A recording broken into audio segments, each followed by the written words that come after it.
যে পাখির দৃষ্টি মানুষের চেয়েও প্রায় ৮ গুণ বেশি শক্তিশালী, যা দিয়ে সে প্রায় ২ মাইল দূর থেকে একটি খরগোশের নড়াচড়াও স্পষ্ট দেখতে পায়, যার পায়ের নখরের চাপ একটি সিংহের চোয়ালের চাপের চেয়েও বেশি, এবং যে ঝড়ের মেঘের ওপরে উঠে উঠতে পারে, সে হল ঈগল, আকাশের একচ্ছত্র অধিপতি এবং প্রকৃতির এক জীবন্ত বিস্ময়।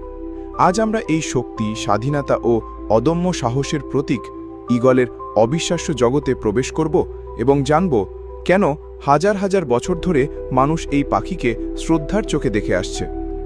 ঈগলের ইতিহাস অত্যন্ত প্রাচীন। এরা অ্যাক্সিপিট্রিজাই পরিবারের সদস্য, যার মধ্যে বাজ, চিল এবং শকুনের মতো শিকারী পাখিরাও অন্তর্ভুক্ত। ঈগল নামটি এসেছে ল্যাটিন শব্দ আকুইলা থেকে। বিশ্বজুড়ে বিভিন্ন সংস্কৃতিতে ঈগলকে শক্তি ও ক্ষমতার প্রতীক হিসেবে দেখা হয়।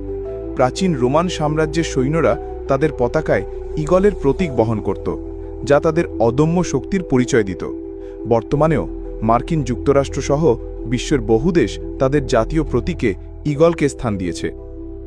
অ্যান্টার্কটিকা ছাড়া প্রায় সব মহাদেশেই এদের ৬০টিরও বেশি প্রজাতি পাওয়া যায়, যারা উঁচু পর্বত শৃঙ্গ থেকে শুরু করে বিশাল বনভূমি এবং সমুদ্রের উপকূল পর্যন্ত সর্বত্র নিজেদের আধিপত্য বিস্তার করেছে। বৈজ্ঞানিকভাবে ঈগলের শরীর যেন শিকারের জন্যই নিখুঁতভাবে তৈরি এক জীবন্ত যন্ত্র।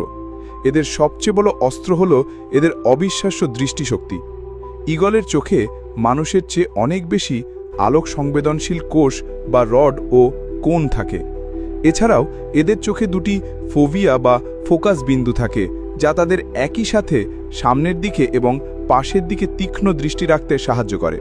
এর ফলে তারা উড়ন্ত অবস্থাতেই শিকারের দূরত্ব ও গতি নিখুঁতভাবে পরিমাপ করতে পারে। তাদের ইস্পাত কঠিন নখর বা ট্যালান শিকারকে আঁকড়ে ধরার জন্য ব্যবহৃত হয়। এই নখরগুলোর চাপ এতটাই প্রচণ্ড যে শিকার প্রায় সাথে সাথেই পক্ষাঘাতগ্রস্ত হয়ে পড়ে বা মারা যায়। তাদের বিশাল ও শক্তিশালী ডানা শুধু ওড়ার জন্যই নয়, বরং শিকারকে বহন করার জন্যও অত্যন্ত কার্যকর। বাংলাদেশের প্রাকৃতিক পরিবেশেও বেশ কয়েক প্রজাতির ঈগলের নাখা মেলে। এর মধ্যে কুড়া বা প্যালাসের ফিশ ঈগল, সাদাবুক সিন্ধু ঈগল এবং চূড়া বিশিষ্ট সর্প ঈগল অন্যতম। এদের মূলত সুন্দরবন, বিভিন্ন উপকূলীয় অঞ্চল, হাওর এবং বড় নদীগুলোর আশেপাশে বিচরণ করতে দেখা যায়। এরা আমাদের দেশের বাস্তুতন্ত্রের স্বাস্থ্য নিরীক্ষণের জন্য একটি গুরুত্বপূর্ণ সূচক প্রজাতি বা ইন্ডিকেটর স্পিসিস। পরিবেশে এদের উপস্থিতি প্রমাণ করে যে সেই অঞ্চলের খাদ্য শৃঙ্খল সুস্থ এবং স্বাভাবিক রয়েছে। এরা সাপ, ইঁদুর এবং অন্যান্য প্রাণীর সংখ্যা নিয়ন্ত্রণ করে প্রাকৃতিক ভারসাম্য